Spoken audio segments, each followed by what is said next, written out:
Most mortgage brokers brag about volume, and almost none of them can tell you about what they make per hour.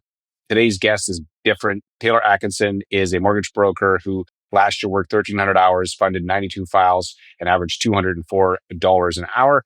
My goal with Taylor over this next year, this is a series we're working on, is to help him get that from 204 to 408, double his revenue per hour. And we're not going to do this by working more hours. We're not going to do this by adding a bunch of team members so that his hourly rate goes down. We're going to work at looking at efficiencies and figuring out which levers we need to pull. I'm going to bring the best ideas I have to help Taylor, plus bring in some guest experts from time to time. Because honestly, when he told me what he's doing, the volume with the team he has, the small team, and the efficiencies he already has, this episode is going to blow your mind. I said to him, you're kind of like a guy who's at 8% body fat wanting to get to 4. This is going to be really hard because Taylor already has a fantastic process and it's very efficient and there's not a lot of slack in it. So I think you're going to enjoy looking over the shoulder and seeing if we can actually do it. Can we actually get him to $408 an hour in the next 12 months? It's going to be a once a month series where Taylor and I dive into his business and work on specific things. It's something that I'm doing. I'm doing another series with Nate Atkins, and we're doing something different. We're more about increasing the production, the volume. In this case, we're focusing on revenue per hour, which I think is a fantastic metric. Hey, I'm Scott Beckford. This is the Other Mortgage Brokering Podcast. And every week, our goal is to bring you podcasts, series, conversations that help you scale your mortgage business. And this episode is definitely going to help. Before I jump into that, I want to give a shout out to our sponsor, Omwell. Omwell is an amazing tool for Canadian brokers. It allows them to create engaging conversations with their clients. It gives you something to talk about. We talk about it all the time. I got to talk to my clients. What do I talk about? Omwell is an amazing opportunity. It talks about equity, talks about home value, talks about your mortgage, what your options are. And the open rates are 60 to 80% because it's the customer's info. And it's a great way for you to create deals if you have a database. Check them out. And check out this episode with Taylor. Hey, Taylor, welcome back to the show. Hey, thanks for having me, Scott. Happy New Year, man. Happy New Year. I'm very excited about, we're doing a series this year, and it's all about becoming more efficient and making yourself more profitable per hour. We're going to dive into that. But you've been on the show with me in the past. But before we jump into that, tell me a little bit about, for anyone who doesn't know who you are, how you got in the mortgage biz, and then we're going to get into this plan of yours for the next year. So I got in the mortgage biz November 2021. Got licensed then, so just over 4 years now. Progressed, everything's been like trending the right way. In 2025, I funded $40,300,000. So yeah, essentially I wanted to approach you and leverage your knowledge and coaching ability to basically figure out how to be more efficient with my time. So, instead of focusing on like total volume or files funded, anything like that, I really just want to focus on my hourly rate. And right. Yeah, so that's the project we're working on. Maybe just some context. How 2025 was 40 million. What was 2024? Do you remember? Yeah, 24 was 28 million. Okay. And then what about 23? I think it was down in like the 15 or 18. Okay. Prior to that was like 12 or something. So yeah, it's been progressing pretty steady. Progression. And then how many files did you need to do to go 40 million? Because some people, like North Van, it's probably like 6 files, but what was it for you? I have not counted that. I think it's somewhere in like the 90 range, probably. 90 files. Okay. And so do you have a idea, because you're very much in, like, and just as a background as well, like you have investment properties. So you're good with math and tracking stuff, right? Like this is one of your core wirings. Yeah. I mean, I think previous to this, I fixed helicopters for 20 years globally. So, my mindset was very solution orientated. I looked for problems on a daily, like that was my job, was to find things wrong with helicopters. So people didn't die? Yeah, essentially. And so mortgages, like it's not obviously a parallel industry, but the mindset's this, a bit similar where you're finding problems or obstacles and figuring out how to work around and provide solutions, specifically with clients. And then during that, kind of 20-year aviation career, I essentially built a fairly large portfolio of rental properties. I took the money. I was a non-resident, resident of Panama, and then invested it in my Canadian corp and started accumulating properties. So, I can speak to people wanting to scale a large portfolio. I can speak to people doing non-resident stuff. So I think I had a bit of a niche superpower there, and that's probably what helped my business. What you leveraged in, and you can have a very intelligent, interesting conversation if I'm a borrower because of that unique background. And it made me think of, so just out of curiosity, how much tax do you think you saved by being a resident of Panama when you were working overseas? Oh man, probably close to $500,000. Right. Yeah. And that was just funneled right into investment real estate as opposed to taxes. So Yeah. that's incredible. Yeah. Okay, so you did 40 million. Do you know what your gross income commission was in hourly rate? Have you figured that out? Yeah, I have. So I basically just use Scarlet, like our payroll system. Yeah, So net commissions paid out were 329,000. yeah, And anyone that's not familiar with bricks, it basically you're capped at 15,000 on the 100 GCI. So you can prepay that and kind of avoid some other fees like monthly fees and stuff or file fees. So yeah, my net yeah, payout was 329. I do have yeah. one team member. That's what was my next question. So you did 90 files. How much help did you have to do the 90 files? A lot. I only have one business partner. I refer to her as, but she is amazing and works really efficiently. And we're just like really in sync. We've been together for a few years now. My payout to her was just over 64,000. So then the take home for my business was 265, and my hours worked in 2025 were about 1,300. And so that gives me an hourly rate of $204. Dude, I love the specificness of people are going to geek out when they hear this. They're like, "Oh my god!" Because I talk to mortgage brokers. Some of them don't track anything. They don't track where they get paid. They don't know if they got paid all the money they're supposed to get paid. And you have it down to a so between the 329, 265. What did you have any other general business expenses that came out of there too?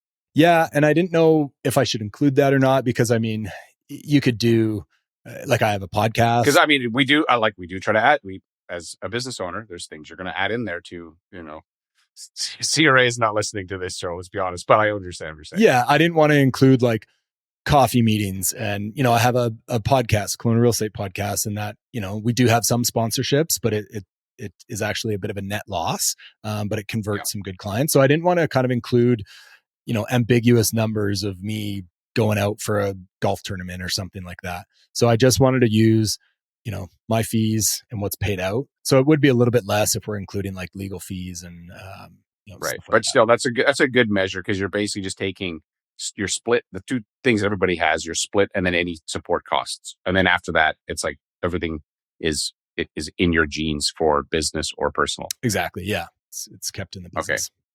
And so if you fast forward 12 months from now, where do we want to get to? What's the number that you've set as a target? Yeah. So, I kind of trying to like have a theme for the show. I was thinking like $500 an hour or just Yeah. double, like how to double your hourly rate. Because when I speak to brokers in the industry, a lot of people are focused on just the volume, right? Like, oh, how much volume did you do this year? Right. Maybe some people focus on, oh, what was your split? So what was your take home? But I have not heard anyone talk about your hourly rate. And I've heard, some great brokers talk about how to get to 100 million. I know you're working on a project like that again, and Yeah. that's awesome. But for me, I didn't want to just go, okay, I want to hit 100 million. Then I'm going to have to hire 2 or 3 more people. Is my take home really the same? Is my hourly rate? Like for me, And then your hours go up and like where's that nice balance point? yeah, I think there is a sweet spot for us. I think like we're in that like 40, 50 million range. So the two Yeah. levers we have to pull on, obviously, for hourly rate are reducing my hours or increasing the volume and Right. maintaining the hours. I think we can pull on both of those levers a little bit. Right. Okay. That was my next question. So I think this is a great concept for the show. Initially, when I was talking, I've talked about it to people, and I said, get down to working 5 hours a week, but who knows what the hours will be? Really, it's about getting the hourly rate down. I mean, you only worked 1,300 hours last year, and you're using Toggl, so just people know you're measuring. Maybe talk about how you're going to measure like your hourly rate. Yeah. So Toggl, obviously you can install it in like Google Chrome or have it on a web page, and it just automatically tracks where you're at. I want to try and simplify it. So I'm focusing on, some key topics like underwriting, email communication, phone calls with clients, and obviously this project and maybe a couple other metrics. Like I don't want to overcomplicate it, right? Toggl can get so granular. It can get so detailed. Yeah. But It can pump out that like, then becomes a job. It can become like a job just keeping track of what am I. But I guess if you're somebody who bills clients by the minute or by the hour, then that's what it's good for. But for brokers, you can just be a bit more broad. yeah, I just want to know if I'm in my inbox for an hour. I don't need to know, what 50 people I'm speaking to specifically. So I want to do that. So then we can look at, okay, where is my time spent? Where am I moving the needle? Because a lot of people, and myself included, I've spoken about this for probably the last year, is like, what's the next step? Do I hire an underwriter? Well, does underwriting take that long? No. Like, can I justify having a full-time underwriter at this stage? I could, but then again, like my hourly rate's likely going to decrease a little bit. So I need to make our current system much more efficient. And a lot of that is with Kat, my business partner. If I can like offload some work for her, and then I can go out and do more lead gen. And then once we're kind of like, the sales funnel is a bit more lucrative, then maybe we hire that third person, and they're easier to insert because we've, laid out all our. You've squeezed all the juice out of the current system too before you bother with adding another body. Yeah. Right. And maybe we like, what I want to do also is build like a SOP, right? Like, cause what's the point of bringing someone else in if it's a messy work environment? Yeah, it's like having a restaurant with a kitchen, but you don't have any recipes, and people come in, and how can they help you? They have no idea. It's like, okay, just help me make this soup. Well, what goes in it? Yeah. And then it turns into, they can become more work for you instead of less. Okay, so this is fantastic. So the goal is double your hourly rate. You got Toggl to track it. What do you think right now? So based on it's like January of 2026, sort of time stamping this, but what do you think right now is the lever that you are going to look at? What do you think is the thing that's keeping that number from going up? By even say $50 an hour, how do we get it up? Because we're not going to do it to double overnight. What do you think we can do to move it up by $50 an hour? Yeah. So I mean, Buy Back Your Time by Dan Martell. I think anything 25% of what your hourly rate is, you should be delegating and hiring that out. I don't really want to focus on that right yet because I don't want to bring in more people. So what I do want to focus on is Kat works primarily on the fulfillment, doc collection, signing package, compliance. So there's a lot of inefficiencies on that side of brokering. So we can implement some software to kind of reduce the hours spent on her stuff. And then that would allow her to take over a little bit more on my roles and responsibilities. And then the other big one is email communication. So I know there's software like Fixer, and I am working with, someone, I'll call him like a little secret ninja AI guy. We're just going to audit the business, figure out where the inefficiencies are, figure out what we can automate. And then from there, then we can kind of hire on and delegate. So I think two main things on the lever side: audit Kat's business side for fulfillment, doc collection, all that kind of organization. And then on my side, primarily email communication. Right. And it's going to be software before people you're going to use at this point, because, and if you're doing like, honestly, 90 files is a decent number of files to do with one person. So maybe I'll back up for a second, because some people may be sitting there scratching their head going, how are you doing it?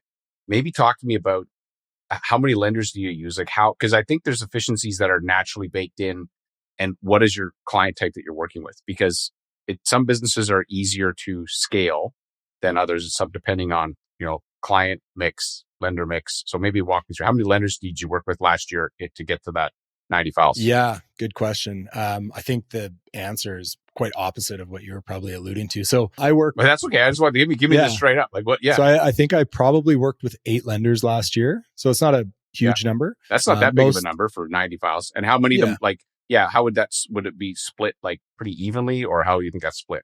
The majority probably went to Scotia. Kind of goes like Scotia, and then a split between like Manulife and TD. Monolines would be MCAP and First Nat. And then we, some like Valley First for credit union. And then on the alternative side, Equitable, Home Trust. And then some privates would be like Shelter and One Stop and 3 Point. That's kind of where I send everything. But my files are not easy, I would say. Like I do a lot of high net worth, net income after tax, SBO programs with Manulife, equity programs with Manulife. Okay, so that's actually, so that I love this because of I had this challenging my assumption is that I thought you would have a very vanilla client base, but it doesn't sound like you do. Not at all. I would say maybe 5% is like, oh, we have a T4 with a pay stub, first time home buyer, no other properties. Pretty much every file we touch has complex rental portfolios, multiple properties, where, our ratios are way over. So we have to get like super creative. So what saves time, what's efficient for me is I'm pretty good on the conversion side when I have really complex files. I generally know that client's not going somewhere else. If they want to invest in a holdco or an opco, that's in my wheelhouse. So yeah, it does take a little more time, but I'm not spinning my tires on. You're not working on files that are dying last minute, and then that's all wasted effort. Okay, so here's what I want to do then. I think what will be helpful for our listeners is walk me through. Obviously, you must have a efficient. Okay, so my assumption was you must have a very like narrow focus of client type. Although I would say that it's a narrowly focused on hard files. So I suppose you could just say, which is not what I was expecting, but you must have an efficient process in order to be able to do still the 90 files and own and have some fulfillment. So maybe walk me from lead comes in, what happens next and who does what. Because I think, again, people will be able, if they could look over your shoulder a little and see what you're doing, there may be some things that you're doing that other people are skipping or they're not aware of. Yeah. I mean, efficiency for me just correlates to Kat, my business partner, really. Like, she just hits it out of the park. So how it starts is we'll get either a referral, some sort of lead, whether it's from the podcast or website or whatever. I'll be the point of contact. I'll usually respond via email. Sometimes I was using a templated email and then I would just edit it. So there's sometimes efficiency there, but for the most part, I am rewriting like the same email, which is a complete waste right. That's a easy place to carve out some time to get that 208 up. Yeah. So I'll respond. My business is a little bit different than most brokers. Is I generally just say, hey, here's a link for the application. I do ask them to fill that out first. I introduce Kat in the same email. I say, here's my business partner, Kat. Once the application's complete, she's going to collect documents. Once both of those two are complete, I will then schedule a call with you guys and I will fully underwrite your file, build an Excel sheet. So I'm basically doing the strategy call is my first step. So I respond, Kat jumps in. So you're basically cutting out a whole section of like discovery call, convincing the client to work with you. It's primarily done all before they get there, either through the referral. So I'm going to back up for a half a second because I think it's going to be useful. Where are the leads coming from? If you look at your 90 files, where do they come from? Because again, that's going to affect why you're able to. I think like my suspicion, I might be wrong. I was wrong already today. My suspicion is that I might be able to trace that lead source, that higher quality lead source or higher trust lead source that allows for you to be able to jump over a discovery call into a strategy call. But maybe just walk me through the 90 files. What would the breakdown be? If you know exactly, tell me. If not, you can give me an estimate. Yeah, unfortunately, I don't know exactly, but I can guess because it's not that large of a referral pool. I think probably 10 people give me the majority of my business. Out of that, 4 would be giving me 20 files each. Like it's pretty heavily weighted. What industry are these people? Are they realtors, financial planners? What? Yeah, one's a real estate agent, one's a financial planner, one's a commercial broker. So out of those top 3 is generally where I get most of my business. I have not done a very good job at lead gen. I don't go out for coffee meetings and drum up that business. It generally comes from those 3, and then I funnel it back to them. So they come from a high trust referral source, which then allows you to bypass, hey, I got to convince this person to work with me. Okay. Yeah. I think that's useful for people to hear. And so if you're listening to that going, oh, that's not my situation, I would say go find higher trust referral sources or work on as that your plan for this year. So you get these, they come in, you get the email. I'm just going to recap here quickly. You send them an email. Here's an app. I need documents. What percentage of people would you say will actually comply with that whole process before you get on a call with them? Everybody. I've not. And what if they don't? So let's say they don't respond to the email. What's your step then? Yeah, I let it die. Well, okay. I know is probably not advisable.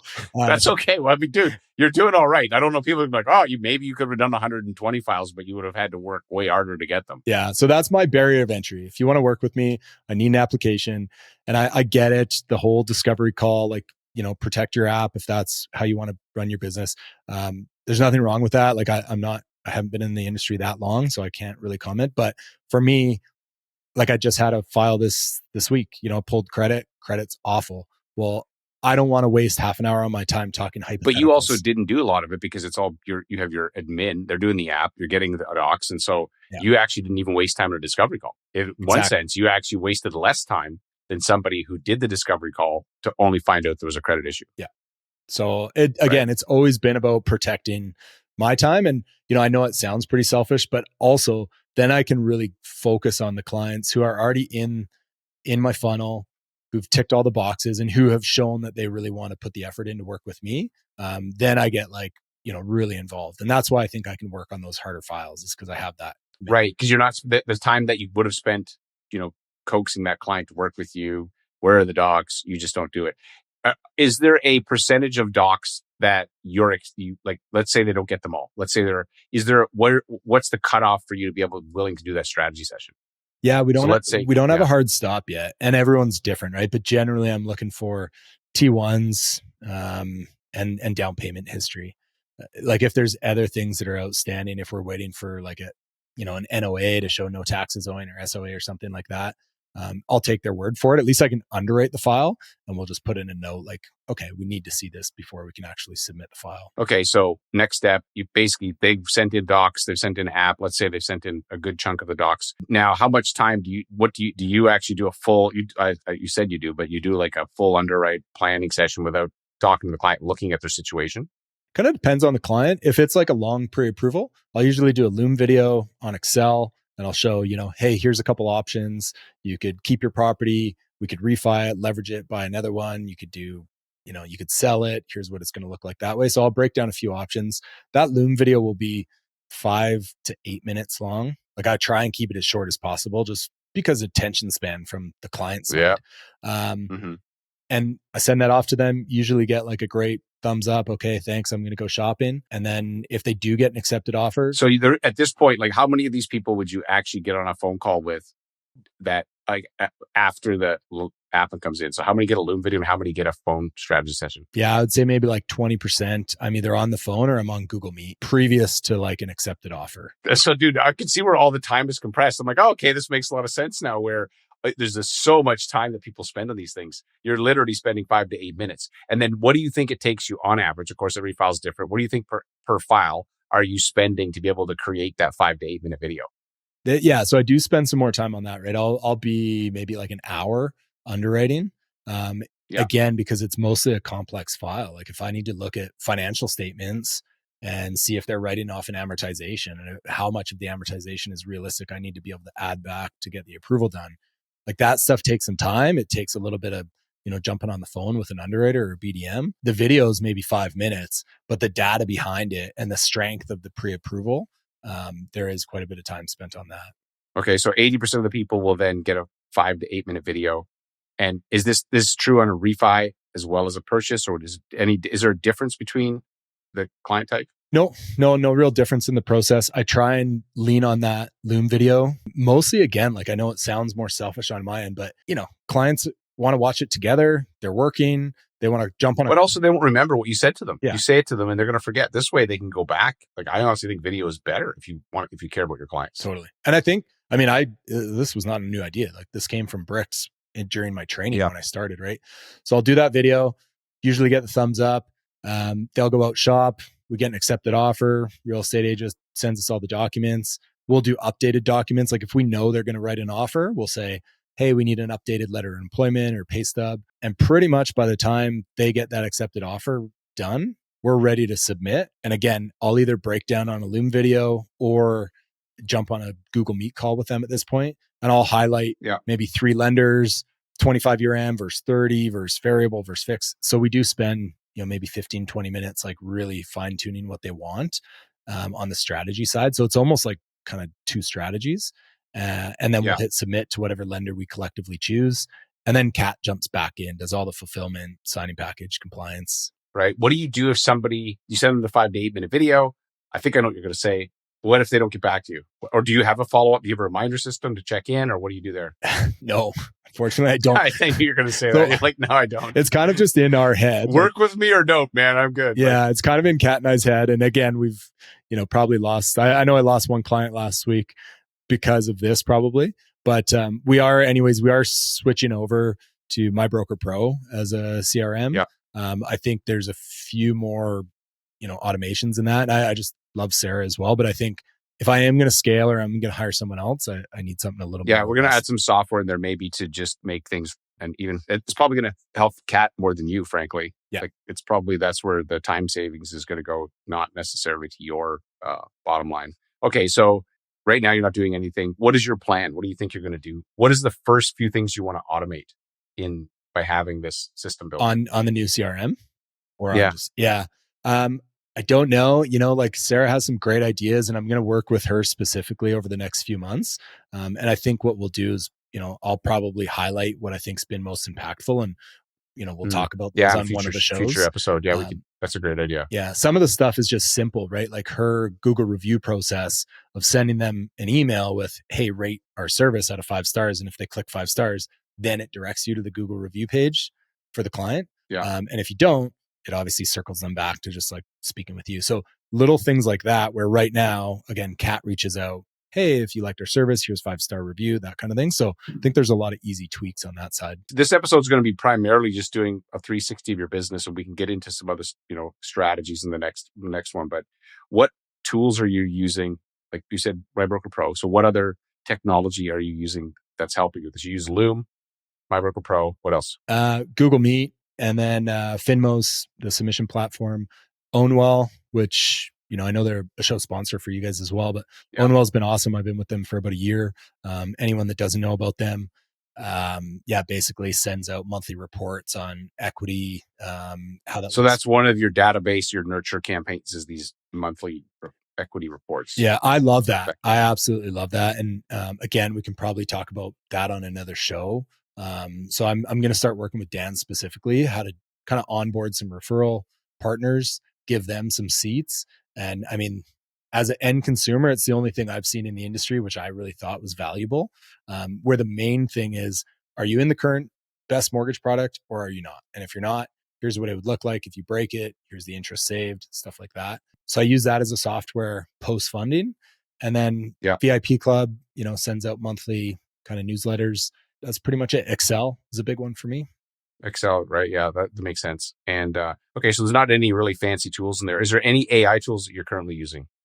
No, I use ChatGPT a little bit, mostly for some research. And, if I want to write anything, I'll use Canva as well for like social media stuff. So you said about 20% of people you'll send them the video. Now on the strategy session where you show people give them their options, is that always a call or is that a video? Like what percentage of those are actually calls, Google Meets versus videos? I try and get people on Google Meet if I can. It's mostly people because then they can make a decision, and then they're more bought into the strategy versus you can actually make the decision and then send it. Versus if you send a video, you got to wait for them to get back and say I want that strategy. Or and you know what? This is a huge decision. People deserve that conversation. I'm not trying to avoid it.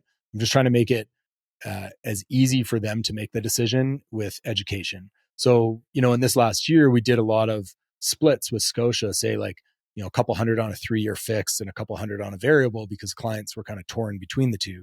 So, we're able to do like some really, cool specific mortgage products.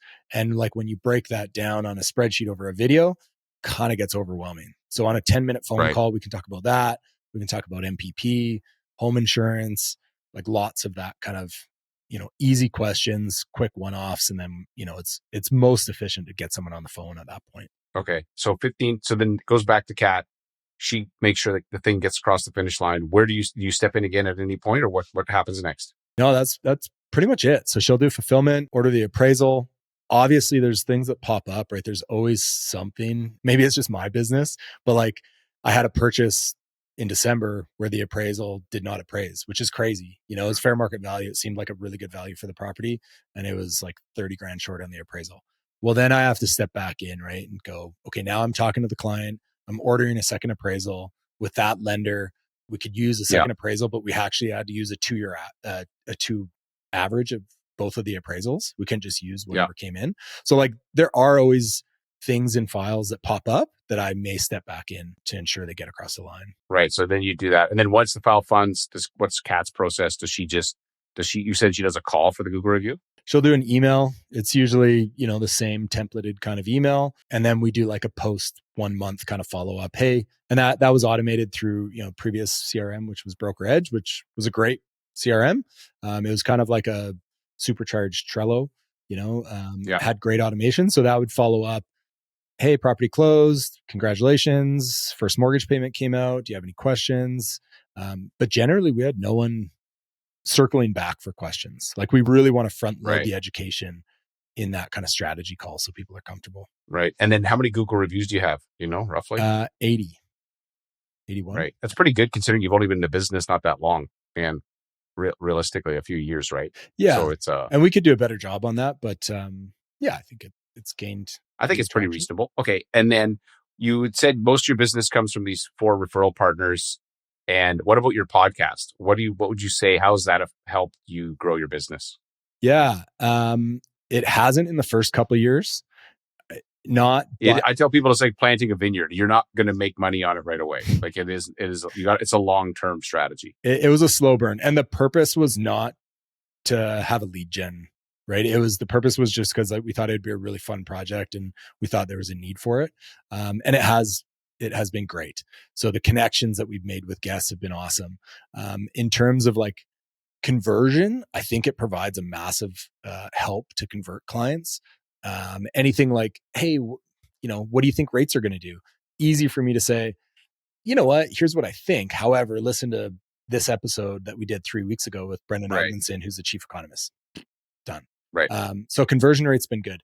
From a monetary like metric, It helps with conversion, but it doesn't necessarily, it's not like a straight line between, hey, all these leads are banging down your door. Yeah. And then from a monetary metric, I think I recorded a show with you maybe 6 months ago.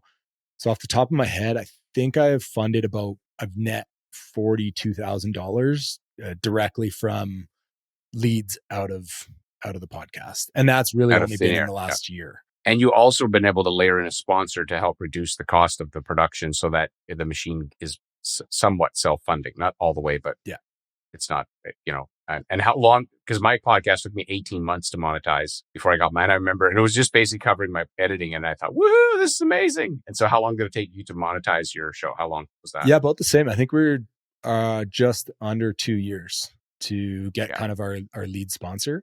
And then same, like once we funded a file, that was about 2.5 years after. So most people don't play the game long enough is what it seems. And then what is your frequency of production on shows? Yeah, we do one every 2 weeks. Okay, so 26 a year. I will make sure to put a link to your show in the show notes so that people can go check it out. Maybe get you some more downloads and listens. Yeah. And then do you have, when somebody's a lead of yours, is there any way that if they don't know about your show, is there a way that you tell them about it? Or is it baked into your signature? No. Is there? Yeah, it is baked into my signature. Probably does not get clicked. That much. Yeah. But that is definitely something we could automate for the lead gen side as well. As like, yeah, once I speak to that person or we get their email, hey, here's the show, or add them to Instagram or add them to LinkedIn. Like definitely stuff like that is a missed opportunity on my end. Right. And even if it's just adding another layer of trust to your interaction with them, that's not a bad thing. Because even if it's not like, okay, they're already going to work with you very likely. Now there's just higher level of trust, right? Okay, that's good. Is there anything I didn't ask you that you think would be helpful for this kind of launch first episode? No, I mean, I just want to highlight, like, I'm not naive to the fact that I had a great 2025 and I don't want to make it seem like, hey, I'm not working hard. Like I'm working very hard when I'm working.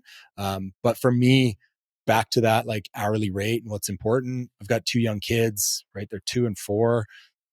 So like, I do want to prioritize that. And even talking about, after school care, like once they go into kindergarten, to me, that's where like this is so powerful. It's like, okay, do I want to offload my kid for another couple hours so I can work, or do I actually like, what's it worth? So I want to spend that time with a family. So that's where this is driven. It's not driven from like a selfish, how can I make more? Or like, hey, look at me. There's actually, you're, as Dan Martell says, you're buying back your time, but it's because you have another desired use of that time. Yeah. And I, previous to this, like that 20 years in the aviation industry, yeah, there's a lot of sacrifices made. Yeah, I just want to fine tune things in life and prioritize things effectively, as well as, add like net worth to Kat. Like she's been such a great asset to the team. So I want to refine the business where she can also make more. Right. Amazing. I love it, man. Where can people find you online? Yeah, venturemortgages.com, kelownarealestatepodcast.com, Instagram, LinkedIn, all that stuff. Yep. All those places. They'll be in the show notes as well. Okay, I'm excited about this, Taylor. We'll jump into more strategy stuff in the next call, but I think this is a good, people get a good understanding of how your business is currently working. And my big takeaway is how efficient you already are. There is a lot of slack that you've already removed. It's going to be some work, brother, for us. I mean, it's going to require some real creative thinking and probably some new solutions to be able to squeeze more slack out of what you're doing. Without adding people if we're going to not go people first, then, because dude, you've cut out a lot of stuff and it's amazing. Yeah, I didn't really realize that. So maybe it's a bit daunting. But for transparency wise, like for listeners, I do want to say, like, I approached Scott for this and just said, open book, like, you have some fun. If you tell me to hire someone, hire someone. If you tell software, let's do it. Like, trial and error. And I'm not expecting a return on this in the first 2-3 months. Like, I think by the end of the year, we'll be like, okay, here's what 2027 is going to look like. Like, we put in the work now. Right. But yeah. But you have that long-term mindset. I mean, you think long-term because buying investment real estate is a long-term, and then podcast is long-term. So you're the right guy for this type of thing. You're not going to be like, hey, I want this fixed in 30 days. It'll be I love this. This is going to be such a great podcast series, and it's going to be a lot of fun working with you on how do we pull more slack out of the system before we add people. Yeah. So thanks, buddy. Yeah, appreciate it. Hey, thanks again for listening, and hopefully you're inspired from my conversation with Taylor. I know I was. Again, man, his process, I was shocked when he told me that he wasn't doing all triple A business. And it just shows what's possible when you commit to building a great, consistent process, trusting your team that it's around you, and working at paying attention to that number one metric in your business, which in his case is income per hour.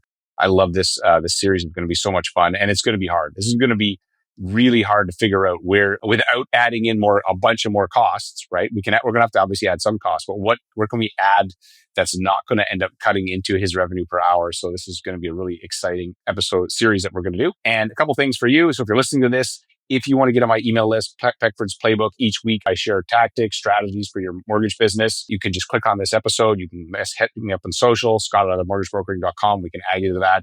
We send out these really valuable emails that help you. If you miss an episode or something, we also send that in there. So you check that out.